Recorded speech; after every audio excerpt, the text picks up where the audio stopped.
जय Hind everyone, welcome to the defence academy platform. आज हम बात करने जा रहे हैं नरेशन की। हम जानेंगे कि नरेशन होता क्या चीज़ है और नरेशन पढ़ने के लिए हमें किन किन चीज़ों का जानना ज़रूरी है। ठीक है, नरेशन एक ऐसा टॉपिक है जो एकेडमिक क्लासेस से लेकर कॉम्पिटिटिव लेवल के सारे एग्जाम्स में पूछे जाते हैं। ठीक, नरेशन पहले हम जानें नरेशन होता क्या चीज़ है, और फिर दूसरी चीज़ मैंने ये कही कि नरेशन पढ़ने के लिए हमें किन किन चीज़ों का जानना ज़रूरी है। आज इस टॉपिक पे हम लोग बात करेंगे। ठीक है, तो नरेशन जो ये वर्ड आया है वो वर्ड आया है नैरेट से। ठीक, नैरेट का मतलब क्या होता है? नैरेट का मतलब ये होता है हम किसी स्पीकर की बात को सुनते हैं और उस स्पीकर की बात को या तो हम हूबहू वैसे ही किसी के सामने रख दें या हम उसमें कुछ चेंज करके उस स्पीकर की बातों को दूसरों तक पहुंचाएं, लेकिन उसके सेंस में कोई चेंज ना हो। तो ये दो तरीके होते हैं किसी बात को दूसरों तक पहुंचाने का। अगर हम किसी स्पीकर की बात को हूबहू लिख देते हैं तो वो हमारा कहलाता है डायरेक्ट नरेशन, और अगर उसमें हम कुछ चेंज करके दूसरों तक उस बात को पहुंचाते हैं लेकिन उसके सेंस में कोई चेंज नहीं करते तो हमारा कहलाता है वो इनडायरेक्ट नरेशन। फॉर एग्ज़ाम्पल, अगर मान लो कि राम कोई स्पीकर है और उसने किसी से कहा आई एम ऑनेस्ट। ठीक है, आप देख रहे होंगे कि ये राम के स्टेटमेंट को हमने डबल इन्वर्टेड कॉमा के अंदर लिखा हुआ है, जिसको हम बोलते हैं रिपोर्टेड स्पीच। ठीक, और इस वर्ब को हम बोलते हैं reporting verb. Reporting verb, reporting verb से हमें ये पता चलता है कि इसमें स्पीकर कौन है और ये स्पीकर किसके बारे में बात कर रहा है। हालांकि इसमें ऑब्जेक्ट नहीं है इस रिपोर्टिंग वर्ब का, तो हमें ये पता नहीं चल पा रहा है कि राम ने किसको ये बात कही है कि आई एम ऑनेस्ट। ठीक, अब ये जो स्टेटमेंट है राम का, जो स्टेटमेंट मैंने हूबहू जो लिख दिया है, ये हमारा कहलाता है डायरेक्ट नरेशन। आपने पढ़ा होगा कि नरेशन के दो पार्ट होते हैं, एक होता है डायरेक्ट नरेशन और दूसरा होता है इनडायरेक्ट नरेशन। और यही डायरेक्ट नरेशन से हमें इनडायरेक्ट नरेशन में चेंज करना हमें सीखना है। ठीक, तो हमने बताया कि नरेशन पढ़ने से पहले आपको कुछ चीज़ों का जानना ज़रूरी होता है।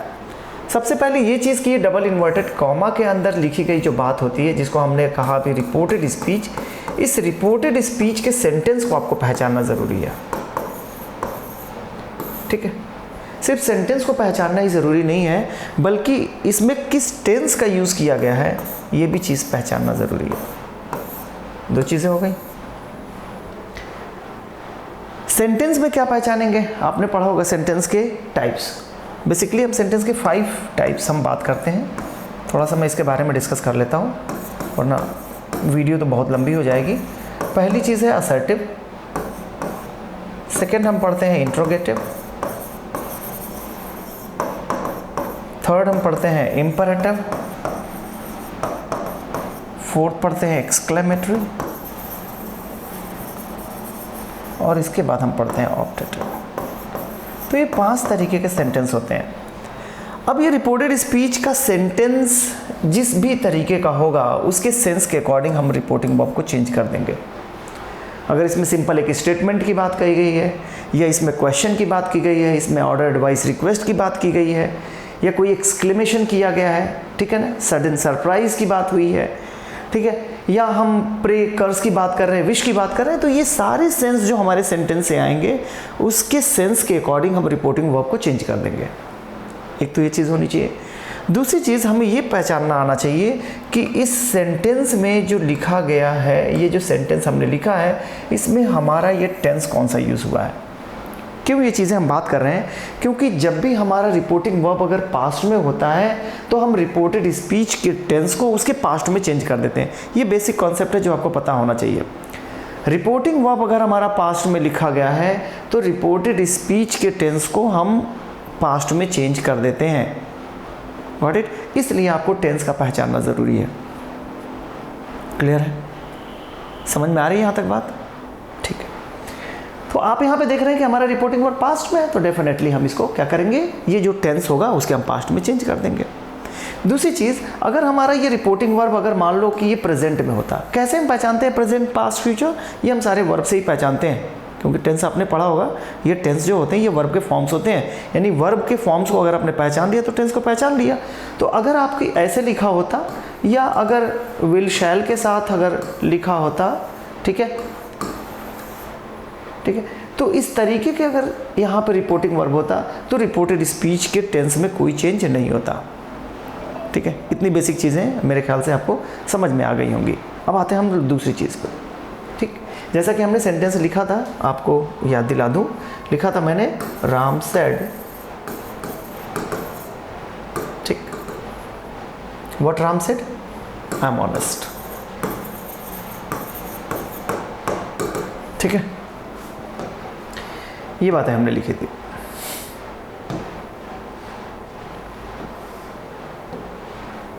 Ram said I am honest. तो हमने बताया कि ये आपका रिपोर्टिंग वर्ब, ये आपका रिपोर्टेड स्पीच। ठीक है, अब हमें इसमें चेंज करना है, तो चेंज देखो करना किस में है, सिर्फ इसी स्टेटमेंट में चेंज करना है, इसके स्टेटमेंट में चेंज नहीं करना है। ये तो अगर हमें इस सेंटेंस का सेंस हमें पता चल गया तो हम इस रिपोर्टिंग वर्ब को चेंज कर देंगे। मैंने बताया जैसा ये सेंस देगा, जिस तरीके का ये सेंस देगा वैसे सेंस, यानी कि मैंने बताया कि अगर असर्टिव सेंटेंस हो, इंट्रोगेटिव हो, इंपरेटिव हो, एक्सक्लेमेटरी, ऑप्टेटिव, जैसा सेंटेंस होगा उसके सेंस के अकॉर्डिंग हम इस सेट को चेंज कर देंगे। ऑर्डर का है तो ऑर्डर्ड में चेंज कर दें, स्टेटमेंट है तो सेड में चेंज कर दें। ठीक है, क्वेश्चन कोई कर रहा है तो आस्क में चेंज कर दें। ठीक, तो जिस तरीके का सेंस है उसी सेंस में, उसके सेंस के अकॉर्डिंग इसको चेंज कर देंगे। यानी एक चीज़ हमें ये भी पता चली कि इस सेंटेंस की, ये जो सेंटेंस लिखा गया है इसका सेंस भी हमें पता होना चाहिए, यानी मीनिंग निकल के सामने आनी चाहिए। ठीक है, यानी ओवरऑल ये ग्रामर की पूरी तरीके से आप एक्सट्रीम लेवल पे हैं। ग्रामर में अगर सारी चीज़ें आपको नहीं पता तो ये नरेशन आपको पढ़ना मुश्किल हो जाता है। ठीक, तो चलो बहुत ही आसान हम लोग भाषा में इसको सीखेंगे कि किस तरीके से हम चेंज करते हैं। मैंने बताया कि बस इसी पे आपको फोकस करना है, क्योंकि ये राम का स्टेटमेंट है और इसी स्टेटमेंट को हमें इनडायरेक्ट नरेशन में चेंज करना है। तो आपको पता चल गया कि ये पहले पास्ट में होना चाहिए तभी ये चेंज होगा, अदरवाइज प्रेजेंट में होगा, फ्यूचर में होगा तो ये चेंज नहीं होगा। ठीक है, दूसरी चीज़ हमने ये देखा कि जो भी टेंस होगा वो अपने पास्ट में चेंज हो जाएगा। तो ये तो हमारा सिंपल प्रेजेंट है, सिंपल पास्ट में चेंज होगा, तो हम तो एक टेंस का चेंज कर देंगे। कितने चेंजेस लाते हैं बेसिकली ये हम देख रहे हैं, तो एक टेंस को चेंज कर देते हैं। दूसरी चीज़ हमें पर्सन का जानना ज़रूरी है कि कितने पर्सन का यहाँ पे यूज़ किया गया है इस सेंटेंस में, वेदर फर्स्ट पर्सन का यूज़ किया गया है, सेकेंड पर्सन का यूज़ हमने किया है, या हमें थर्ड पर्सन का यूज़ किया है। अगर हमें पर्सन पता चल जाए, क्योंकि पर्सन को भी हमें चेंज करना रहता है, दो चीज़ें चेंज हो गई। तीसरी जो चेंज हमें करनी रहती है अदर पार्ट्स ऑफ स्पीच की, other parts of speech. Other parts of speech में हम क्या करते हैं, जितने भी नज़दीकी दिखाने वाले वर्ड होते हैं हम दूरी बताने वाले वर्ड में चेंज कर देते हैं। जैसे फॉर एग्जांपल आपने ये सब सारी चीज़ें पढ़ी होंगी, नहीं पढ़ी हो तो यहाँ पे देख लीजिए। अगर हम दिस कहीं पे यूज़ हुआ है तो हम दैट में चेंज कर देते हैं। ठीक है, दीज है तो दोज में चेंज कर देते हैं। टुडे लिखा हुआ है तो दैट डे में चेंज कर देते हैं। यस्टरडे लिखा हुआ है तो द प्रीवियस डे में हम चेंज कर देते हैं। ठीक, टुमारो लिखा हुआ है, टुमारो लिखा हुआ है तो आप द नेक्स्ट डे में चेंज कर देते हो।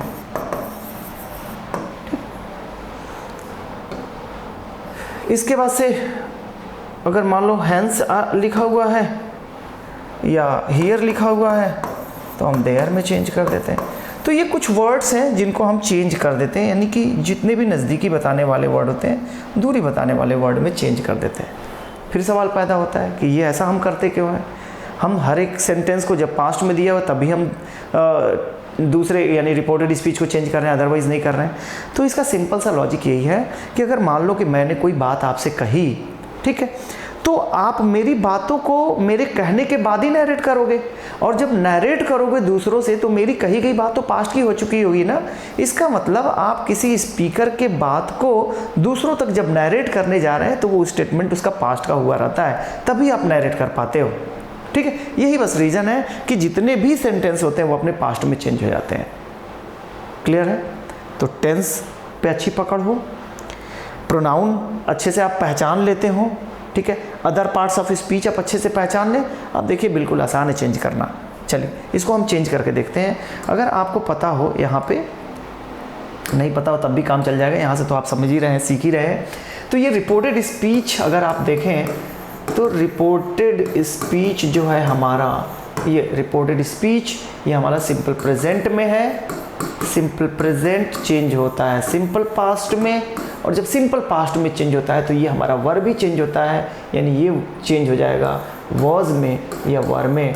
डिपेंड करता है कि हमारा अब यहाँ पे सब्जेक्ट कैसा आने वाला है। ठीक है, अच्छा ये जो हमारा रिपोर्टेड स्पीच का जो सेंस हमारा है या जिस टाइप का हमारा सेंटेंस है वो हमारा असर्टिव सेंटेंस है। और अगर असर्टिव सेंटेंस है, स्टेटमेंट है, तो ये हमारा सेड को हम टोल्ड में चेंज कर दें, कोई दिक्कत नहीं है। ठीक है, या सेड को सेड में ही रहने दें, कोई दिक्कत नहीं है।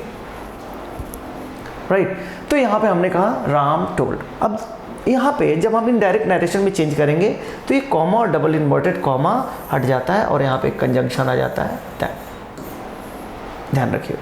अब यहाँ पे हमारा पर्सन है, ये हमारा टेंस है, अदर पार्ट्स ऑफ स्पीच है ही नहीं। तो अब यहाँ पे देखो आई किसके लिए आ रहा है, तो राम ने कहा है राम सेड आई, यानी ये इसका मतलब ये कि आई आ रहा है राम के लिए। तो यहाँ पे प्रोनाउन है, यहाँ पे नाउन है, तो राम के लिए जो प्रोनाउन यहाँ पे यूज़ करोगे वो यूज़ करोगे ही। ध्यान रहे ये स्मॉल लेटर से शुरू हो रहा है, कैपिटल लेटर से शुरू नहीं हो रहा है, क्योंकि अब ये दोनों मिलके एक सेंटेंस हो जाएंगे। ये कंजंक्शन की तरह यूज़ कर रहे हो। ही जब यूज़ करोगे तो वॉज यूज़ करोगे, वर यूज़ करोगे नहीं। तो ये सेंटेंस आपका चेंज हो गया, यानी कि डायरेक्ट नरेशन से इनडायरेक्ट में Ram told that he was honest. ठीक है, क्लियर है। अगर इसी सेंटेंस को थोड़ा सा हम दूसरे वे में चेंज करें, इसको हम चेंज कर रहे हैं। जैसे मान लो यही स्टेटमेंट अगर ऐसे लिखा होता, Ram said to Kamal, Kamal, you are an idiot.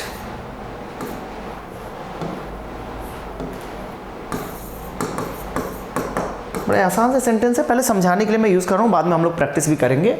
इस तरीके के क्वेश्चन बहुत पूछे जाते हैं। आप जितने भी एंट्रेंस एग्ज़ाम देते हैं, चाहे वो क्लास 6 में एडमिशन लेने के लिए आप देते हों, 9th में 11th में एडमिशन देने के लिए देते हों, ये हिंदू स्कूल में एडमिशन के लिए, KVS, ये जो बहुत सारे एग्ज़ाम्स होते हैं कॉम्पिटिटिव एग्ज़ाम्स, उसमें ये सारे क्वेश्चन पूछे जाते हैं। तो ये आपके लिए फ़ायदा करेगा अगर इसको आप ध्यान से पढ़ लें तो। ठीक है, तो ये अगर इस तरीके का सेंटेंस है, Ram said to Kamal you are an idiot, तो आप देखो कि ये रिपोर्टेड स्पीच, इसी को चेंज करना है हमें।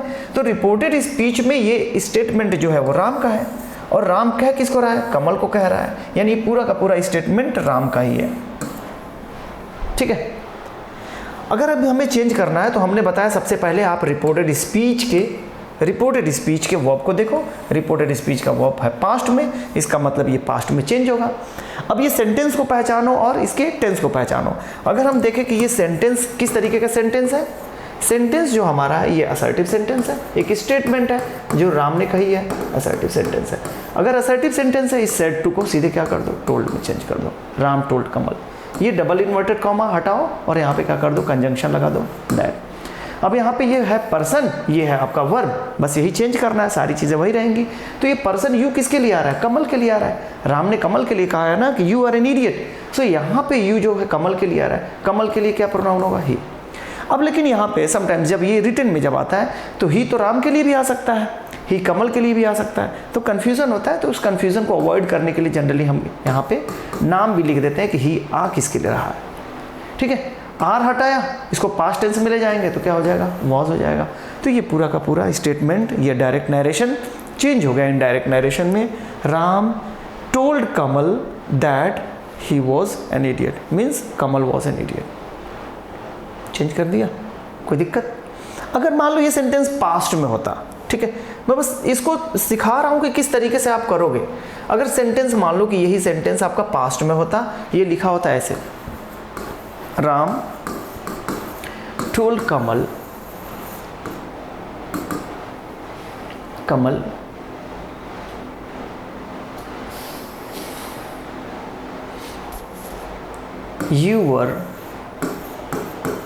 you were a teacher। चलो ये सेंटेंस हमने पास्ट में अब लिख दी। ठीक है, आप इसको कैसे चेंज करते? फिर देखो, फिर आप करते क्या, ये रिपोर्टेड स्पीच का सेंटेंस है, इसी में चेंज करना है, इसी में 3 चेंजेस करने हैं। पर्सन में चेंज करना है, दूसरा वर्ब में चेंज करना है, अदर पार्ट्स ऑफ स्पीच है नहीं। आपने देखा कि यहाँ पे रिपोर्टिंग वर्ब पास्ट टेंस में है, इसका मतलब रिपोर्टेड स्पीच का टेंस बदलेगा। टेंस बदलेगा तो टेंस आपने आइडेंटिफाई कर लिया कि ये सिंपल पास्ट टेंस में है। सिंपल पास्ट टेंस में है तो हम इसको पास्ट परफेक्ट में टेंस चेंज कर देंगे। चलो टेंस चेंज हो गया, ठीक है। तो हम इसको लिख देते हैं राम टोल्ड कमल, ये बस हटाते हैं, इसको कंजंक्शन लिख देते हैं दैट। यू अब देखो किसके लिए आ रहा है, राम जब कमल से कह रहा है तो यू तो कमल के लिए ही आ रहा होगा ना, तो कमल के लिए हम प्रोनाउन क्या यूज़ करेंगे, ही। टेंस चेंज करेंगे, simple past past perfect tense में चेंज होगा, तो उसके लिए यूज़ करते हैं हैड के साथ वर्ब की थर्ड फॉर्म। हैड तो आ गया, थर्ड फॉर्म क्या होती है, हैड के साथ वाज वर्ब की थर्ड फॉर्म जो होती है वो होती है बीन अ टीचर। तो आप देख रहे हैं कितना आसानी के साथ आप चेंज कर पा रहे हैं नरेशन को, डायरेक्ट नरेशन को इनडायरेक्ट नरेशन में, ठीक है। कब चेंज कर पा रहे हैं आसानी से, जब आपका सारे कॉन्सेप्ट क्लियर है। आपको पता है कि रिपोर्टिंग वर्ब क्या होता है, आपको पता है कि रिपोर्टेड स्पीच क्या होता है, आपको पता है रिपोर्टिंग वर्ब का सब्जेक्ट क्या है, रिपोर्टिंग वर्ब का ऑब्जेक्ट क्या है, पहचान पा रहे हैं। आपको पता है कि आप जो रिपोर्टेड स्पीच लिख रहे हैं तो रिपोर्टेड स्पीच का सेंटेंस किस टाइप का सेंटेंस है। आपको ये भी पता है कि रिपोर्टेड स्पीच का टेंस क्या है, रिपोर्टेड स्पीच में आप पर्सन को पहचान पा रहे हो। ये अगर सारी चीज़ें आप अगर पहचान पा रहे हो, यानी बेसिक्स आपके क्लियर हैं, तो बिल्कुल आसान है। अदरवाइज टफ तो है ही है, ठीक है ना। उनके लिए टफ है जो मेहनत नहीं करते, जो चीज़ों को रट डालते हैं, ठीक है। तो ये आज के लिए इतना ही। इसके बाद से हम लोग क्वेश्चन पे जब प्रैक्टिस करेंगे तो और सारे कॉन्सेप्ट मैं आपसे डिस्कस करूंगा। तो मैं आपसे एक रिक्वेस्ट करूंगा कि आपको अब एकेडमिक क्लासेस यानी कि एकेडमिक पढ़ाई के लिए दूसरे चैनल्स पे जाने की ज़रूरत नहीं है। डिफेंस एकेडमी का एक नया चैनल शुरू होने वाला है जिसमें हम सिर्फ एकेडमिक से रिलेटेड बात करेंगे। क्लास 6 से लेकर क्लास 12 तक की सारे सब्जेक्ट्स की स्टडी हम यहाँ पे कराएंगे एक ही प्लेटफॉर्म के नीचे, ठीक है। तो मैं आपसे रिक्वेस्ट करूँगा, अगर वीडियो आपको पसंद आती हो तो ज़रूर इसको लाइक एंड सब्सक्राइब करें और अपने दोस्तों में भी शेयर करें, ठीक है, कि हम लोग और भी अच्छा आपके लिए कर पाएँ। Thank you so much, thank you for your cooperation.